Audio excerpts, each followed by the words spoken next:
খুব সুন্দর, দারুণ দারুণ হয়েছে। এটা আমি তো ভাবতে পারিনি এত সুন্দর হবে বলে। তো খুব সুন্দর, মিস্ত্রিরা যারা ছিলেন তারাও যেমন, আর আমরা ইন্টেরিয়র যে ডেকোরেটরিং এর যে থেকে মালপত্রগুলো এসেছিল, ব্যাপক মাল, দারুণ।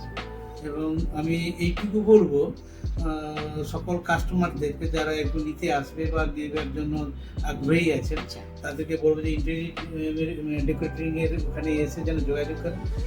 খুব অনেক সস্তা এবং খুব দুর্দান্ত জিনিস, যেটাতে এমনিতে আমার এটা তো দ্বিতল বাড়ি, দ্বিতলে আমি এসি না লাগেও বুঝতে পারতেছি, আগে বুঝতে পারতাম না। এটার পরে ঠান্ডা, তাছাড়া তো আমরা তো অগ্নি নিবারক, এটা নিরোধক হয়ে আছে, সেটাও দেখেছি। হ্যাঁ, খুব ভালো, খুব